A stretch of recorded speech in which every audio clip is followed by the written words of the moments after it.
Hello student, मैं PNT sir best coaching classes Hyderabad Barabanki से class 12 के सीबीएसई और यूपी बोर्ड के जो स्टूडेंट्स हैं उनके लिए इनऑर्गेनिक केमिस्ट्री का टॉपिक लेकर आया हूं, सॉलिड स्टेट। इस टॉपिक में ऑनलाइन क्लासेस की भी सुविधा दी गई है और इसमें सबसे पहले हम ये जानकारी प्राप्त करेंगे कि मेन इनके इंट्रोडक्शन क्या हैं। मेन इंट्रोडक्शन में सबसे पहले ये जानेंगे कि सॉलिड के जो पार्टिकल्स होते हैं वो कितने टाइप्स के होते हैं। मैंने प्रीवियस क्लासों में बताया, जो छोटी क्लासें पढ़े हैं क्लास 7, 8, 9, 10, 11, उसमें हमने देखा कि जो सॉलिड स्टेट हैं उनकी कैरेक्टरिस्टिक्स क्या होती हैं। सॉलिड स्टेट के जो पार्टिकल होते हैं फिक्स वॉल्यूम, फिक्स शेप और उनकी साइज फिक्स होती है। यानी fix volume, fix shape, fix size तो हम समझ पाए हैं, लेकिन ये नहीं डिफ्रेंटिएशन कर पाते हैं हम कि जो सॉलिड के पार्टिकल हैं वो किस बेसिस के आधार पर एक दूसरे से डिफरेंट लगते हैं।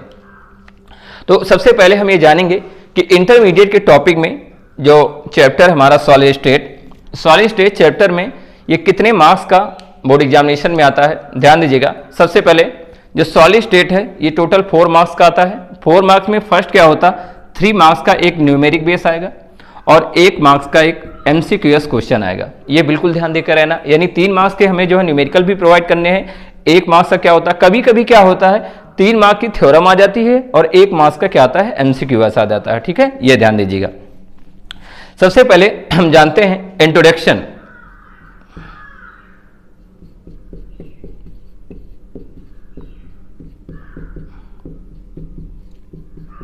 इंट्रोडक्शन में यह जानेंगे कि इस चैप्टर में किन किन चीजों के बारे में हमें पढ़ना है।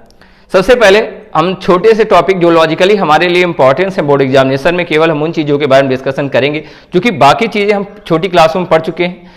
इंटरमीडिएट की क्लास में यह ध्यान देना कि जो गैसियस स्टेट है वो हमने क्लास 11 प्रीवियस क्लासों में पढ़ाया है और जो सॉलिड स्टेट और लिक्विड स्टेट है हम आकर 12 के टॉपिक्स में पढ़ते जाएंगे।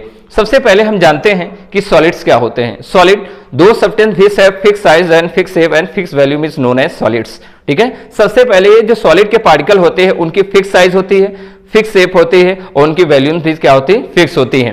It is a very important there structure and properties of solids. जो सॉलिड के स्ट्रक्चर और प्रॉपर्टीज हैं उनकी बेसिस के आधार पर हम उनको सरलता से पहचान सकते हैं कि सॉलिड्स कितने टाइप्स के होते हैं। क्योंकि सबसे पहले हमें मालूम है कि एक on the basis of attraction force, यानी अट्रैक्शन फोर्स के बेसिस के आधार पर सॉलिड्स कितने टाइप्स के होते हैं हमें इसकी जानकारी करना है। और पूरे टॉपिक की जानकारी प्राप्त करने के लिए सबसे पहले आप जाइए यूट्यूब पर जाकर पीएनटी सर वेबसाइट है या पीएनटी सर एक चैनल है, उस चैनल पे आप जाओगे, सब्सक्राइब करिए और उसके साथ बेल आइकन को दबाना मत भूलिए, जिससे लगातार आपको करंट अपडेट मिलती रहेंगी। केमिस्ट्री के चैप्टर के जो नेक्स्ट आने वाले वीडियोज हैं उसमें जो नेक्स्ट चैप्टर हम डालते रहेंगे उनकी भी आपको जानकारी मिलती रहेगी। आइए सबसे पहले सॉलिड के बारे में जानते हैं कि सॉलिड के जो पार्टिकल्स होते हैं, यानी क्लासिफिकेशन आप सॉलिड भी हम कह सकते हैं कि सॉलिड कितने टाइप्स के होते हैं। तो ध्यान दीजिएगा, हमें पहले मालूम होना चाहिए, पहले हम लोग क्या है पहली क्लासों में आप लोगों ने कभी पढ़ा, क्या इसकी जानकारी प्राप्त की, मालूम होना चाहिए कि सॉलिड कितने टाइप्स के होते हैं on the basis of attraction force. Carbon के बारे में आपको जानकारी रही होगी। जो कार्बन होता है, कार्बन में क्या होता है, कार्बन के इलेक्ट्रॉन्स, मालूम है, इलेक्ट्रॉन्स के बारे में जानकारी होनी चाहिए। कितने टाइप्स के होते हैं, 2 टाइप्स के हो जाएंगे। एक होता है क्रिस्टलाइन सॉलिड और दूसरा क्या होता है एमॉर्फस सॉलिड होता है। ठीक है, आइए सबसे पहले हम जानते हैं कि टाइप्स ऑफ सॉलिड्स कितने होते हैं।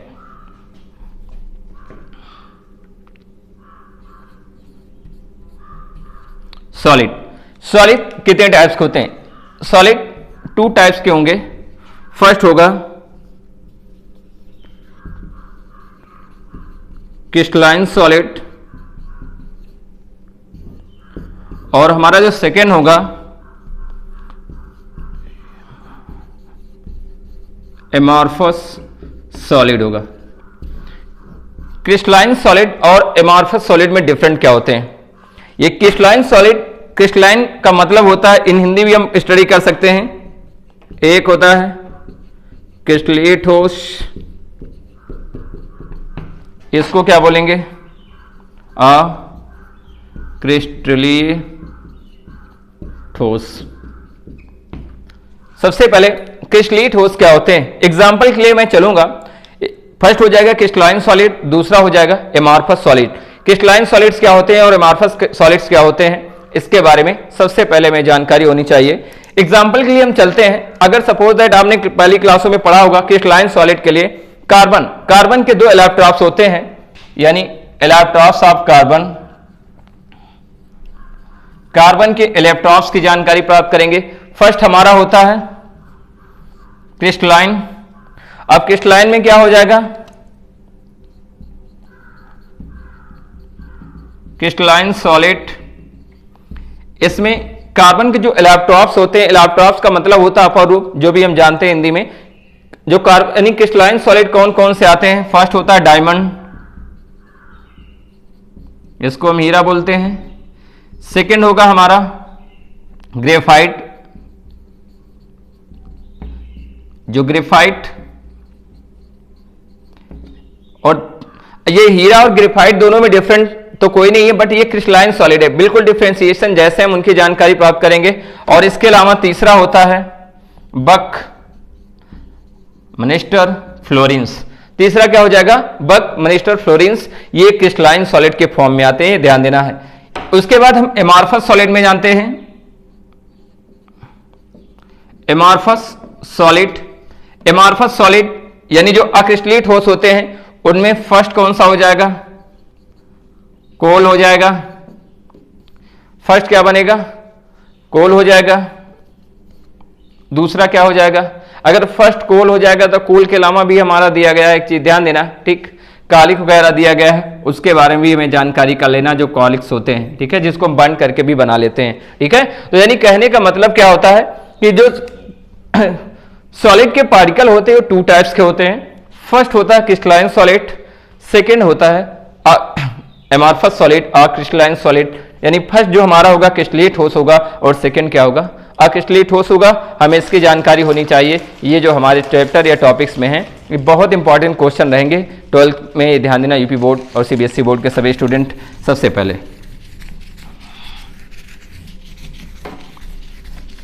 आइए अब आगे हम जानते हैं सबसे पहले कि जो क्रिस्टलाइन सॉलिड्स क्या होते हैं और इनकी जो मेन कैरेक्टरिस्टिक्स हैं उनकी जानकारी प्राप्त करेंगे। क्रिस्टलाइन सॉलिड्स क्या होते हैं,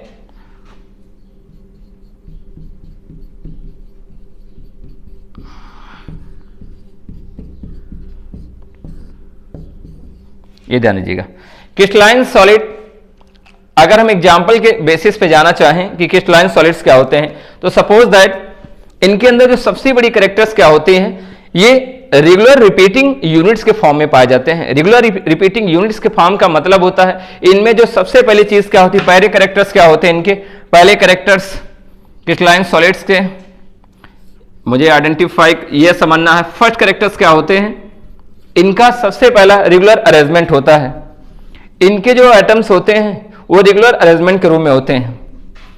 इनके एटम्स जैसे सपोज दैट ए, उसके बाद बी, एक सीक्वेंस अरेंजमेंट हो जाएगा, ये भी ए हो जाएगा, उसके बाद बी हो जाएगा, फिर ए हो जाएगा, उसके बाद बी हो जाएगा, ए हो जाएगा, उसके बाद बी हो जाएगा। इसी प्रकार इनके एडजेसेंट में क्या हो जाएगा, बी हो जाएगा, ए हो जाएगा, बी हो जाएगा, ए हो जाएगा, यहाँ पर भी बी हो जाएगा, यहाँ पर ए हो जाएगा, फिर बी हो जाएगा, फिर ए हो जाएगा। इसी प्रकार यहाँ पर भी क्या जाएंगे, ए होगा, उसके बाद क्या हो जाएगा, बी, रिपीट करते जाएंगे, यहाँ पर ए हो जाएगा, यहाँ पर भी क्या हो जाएगा, बी हो जाएगा, ए बी ए, उसके बाद क्या होगा, बी होगा। यानी इनमें सबसे बड़ी खासियत क्या होती थी, इनके अंदर जो एक रेगुलर अरेंजमेंट होता है, इनके अंदर एक लॉन्गर रेगुलर अरेंजमेंट होने के कारण ये जो इनके पार्टिकल्स होते हैं वो सबसे पहली चीज क्या होते हैं, इनके अंदर बहुत ज्यादा रिजिडपन होता है। रिजिडपन होने के कारण क्या होते हैं, इनके जो पार्टिकल होते हैं उनके अंदर जो इंटरमॉलिक्यूलर स्पेस होता है वो बिटवीन बहुत वीक होता है, यानी बहुत कम होता है, ठीक है। वो सॉरी, जो उनके इंटरमॉलिक्यूलर स्पेस होते हैं बहुत हाई नहीं बल्कि कम होते हैं। क्यों? क्योंकि इनके पार्टिकल जो एक दूसरे के अंदर कसे होते हैं। बस यही एक रीजन है जिसके कारण इनकी जो डेंसिटी है वो एमॉर्फस सॉलिड की अपेक्षा ज्यादा होती है। इनकी डेंसिटी ज्यादा होने के कारण ध्यान देना, इनकी वैल्यूम्स भी उससे अपेक्षा क्या हो जाएंगी, ज्यादा होंगी, हमें मालूम होना चाहिए। सबसे पहले कैरेक्टर्स क्या होते हैं, इनके जो पार्टिकल होते हैं वो लगातार क्या करते हैं, रेगुलर रिपीट करते हैं, A B A A B, उसके बाद क्या होगा, उसके ठीक है जर्सन क्या होगा, बी ए, ठीक है, ए के नीचे यहां पर अगर ऊपर से नीचे जाना था तो ए बी, यानी किसी फॉर्म में वो जो है ए और बी के फॉर्म में क्या होते हैं, जुड़े होते हैं। सबसे पहली एक चीज जानी, यानी जो क्रिस्टलाइन सॉलिड होते हैं इनके सबसे बड़े कैरेक्टर्स होते हैं। जैसे अब क्रिस्टलाइन सॉलिड में ये सबसे पहली चीज क्या होगी कि इनके जो मॉलिक्यूल्स में जो इनके एटम होते हैं वो लगातार क्या करते हैं, रेगुलर अरेंजमेंट के फॉर्म में कन्वर्ट होते हैं। उनके अंदर जो उनकी लैटिस होती है वो लगातार एक दूसरे में रेगुलर मेंटेनिंग रहती है। इनके अर्थात जो लैटिस होती है वो लगातार क्या होती है, रेगुलर होती है, यानी इनका जो अरेंजमेंट होगा बिल्कुल क्या होगा, रेगुलर होगा। हमें इसकी जानकारी होनी चाहिए, ठीक है, जो क्रिस्टलाइन सॉलिड होते हैं ये सबसे पहले। ठीक, एग्जाम्पल के लिए मैंने आपको बताया, एग्जाम्पल के लिए क्या हो जाएगा, अगर क्रिस्टलाइन सॉलिड में हम जाएं तो पहला हमारा होता है सुगर,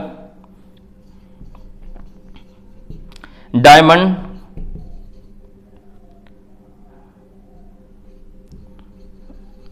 थर्ड क्या हो जाएगा, ग्रेफाइट,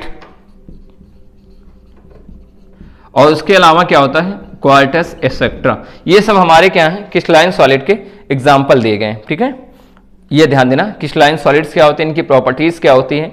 और उसके बाद सेकंड स्टेट में हम जाते हैं अक्रिस्टलाइन सॉलिड। अक्रिस्टलाइन सॉलिड क्या होते हैं, हम उनकी प्रॉपर्टी के बारे में क्या करेंगे, स्टडी करेंगे। ठीक है, कि अक्रिस्टलाइन सॉलिड्स क्या होते हैं, उनकी अरेंजमेंट कैसे होते हैं।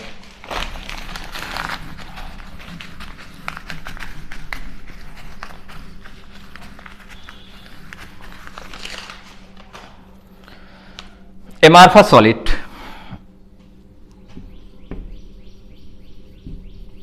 एमार्फस सॉलिड, एमार्फस सॉलिड सबसे पहले इसको हम हिंदी में अक्रिस्टलीय ठोस के नाम से भी जानते हैं।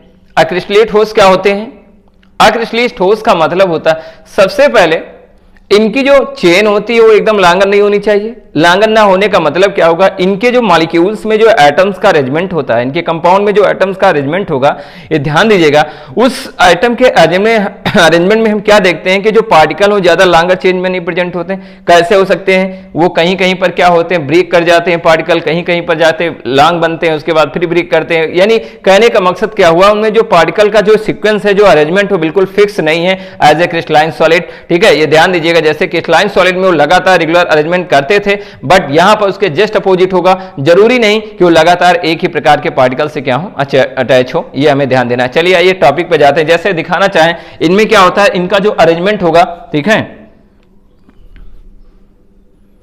ए, उसके बाद हो जाएगा बी, ए, उसके बाद हो जाएगा बी।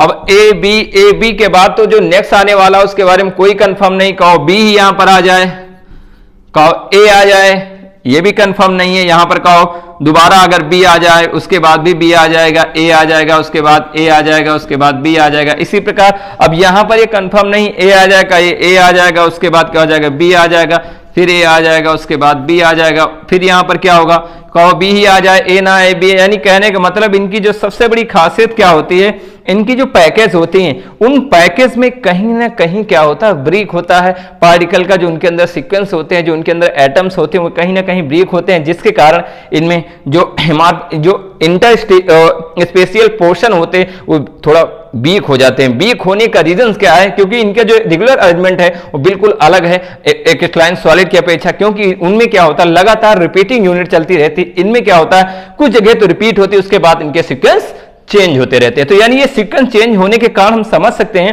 कि जो ये पार्टिकल हैं, जो एमार्फस सॉलिड है, बिल्कुल डिफरेंट होते हैं क्रिस्टलाइन सॉलिड से। ये ध्यान देते रहिए आप। तो इनमें सबसे पहले अब यहां पर बी आए या इसका कंफर्म नहीं, यहां ए लिख लो, उसके बाद बी लिख लो। अब सपोज दैट यहां पर क्या आना चाहिए, यहां पर बी आ जाएगा, यहां पर ए आ जाएगा, यहां पर क्या आ जाएगा, बी आ जाएगा। ठीक है, उसी प्रकार यहां पर कहोगे तो यहीं पर ए आ जाएगा, यहां पर बी, ए बी, यहां पर ए, यहां पर बी। अब यहां कंफर्म नहीं, यहां ब्रेकडाउन हो सकता है, यहां पर ठीक है, यहां क्या आ सकता है, कहो बी आ जाए, उसके बाद भी बी आ जाए, ए आ जाएगा, उसके बाद बी आ जाएगा, ए बी। अब यहां पर भी यही प्रोसेस है, कंफर्म नहीं, यहां पर क्या आ जाएगा, बी आ जाएगा, ए आ जाएगा। यानी कहने का मतलब इनके जो पार्टिकल्स हैं, इनके पार्टिकल्स में एक रेगुलर अरेंजमेंट नहीं होता है। यही दोनों में डिफरेंट है कि जो क्रिस्टलाइन सॉलिड्स होते हैं वे क्या होते हैं, वो लॉन्ग पैकेट होते हैं। ये क्या होते हैं, ये शॉर्ट पैकेज होते हैं। लॉन्ग पैकेज के कारण उनकी डेंसिटी हाई होती है, शॉर्ट पैकेज के कारण इनकी डेंसिटी लो होती है।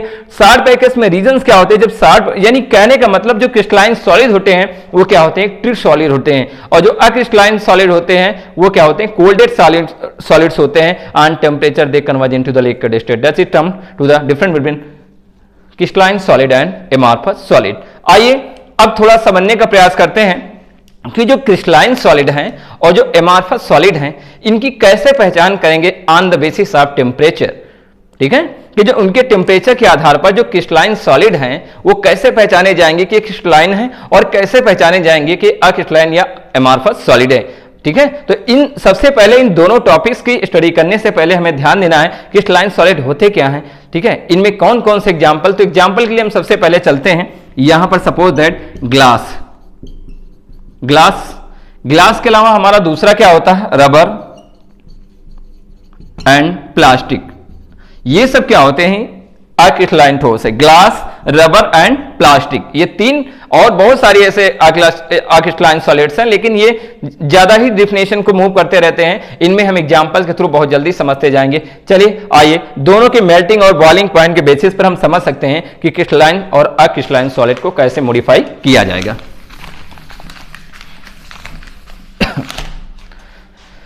चलते हैं, आइडेंटिफाई क्रिस्टलाइन सॉलिड।